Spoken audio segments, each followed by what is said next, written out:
রেবু সেঙ্গু ঘুমা আমি জায়গা ভাই এই যে যাইতেছে আমি যাবো একটু ঘুমাইছিলাম ওই এই বিছনাথ ঘুমাইছে আর আমি এই বিছনাথ ঘুমাইছি অবশ্য উপরে ফ্যান আছে এই যে এটা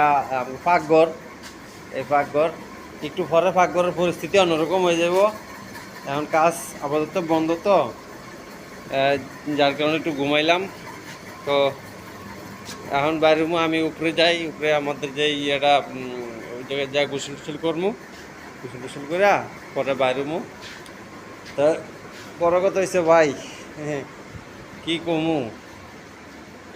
গরিবের পরিস্থিতি এরকমই যাই হোক এই দুইটা টেবিল ভরা থাকবো মাল মাল থাকবো এই দুইটা টেবিল ভরা এটার ভিতরে থাকবো সব এদিকে এই অর্ধেকে থাকবো প্যাকেট এদিকে অর্ধেকে থাকবো বোতল এদিকে মনে করেন অর্ধেকে থাকবো আপনার বাটা মশলা বলবাটি আর অর্ধেকে থাকবো আপনার ওই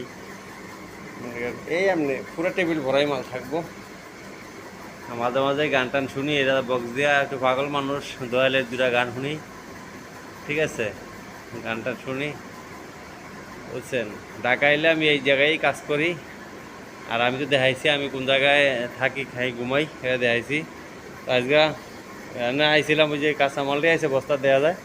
এই মালটা বুঝে লইতে পরে ঘুমাই হাতে আমি ওই তোরা জায়গা আমি এনে একটু ঘুমাই ঠিক আছে ঘুমাইছিলাম আমার উপরে যাবো উপরে দেয়া একটু গোসল টোসল করবো গোসল কইরা তারপরে আমি বাইরেমু কাশপুরে একটা কাজ আছে 800 লোকের এটা বাইরে আমি বাইরের কাজটা যাবো আর এনে লোকমান ভাইয়া থাকবো হ্যাঁ বাইরে হলো 800 লোকের কাজ এনে যাবো ঠিক আছে এই হলো কথা আর আমারে অনেকেই কমেন্ট করে জিজ্ঞাসা করছেন কমেন্টে লেখা যে ভাই আপনি কালো মেয়ের কথা বললেন কালো মেয়েকে আপনার পছন্দ কিনা বা তাহলে আপনি যে বিয়ে করছেন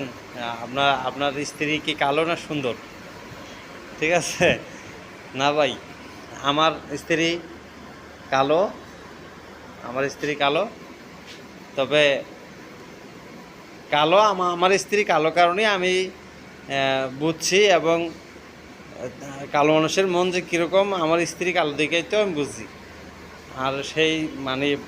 জীবন দশার থেকেই তো আমি আপনাদের বলছি যে মেয়ে কালো ভালো কালো মেয়ে ভালো এরা মুরব্বীরাও বলছে জাতের মেয়ে কালো ভালো আর নদীর জল ঘোলাও ভালো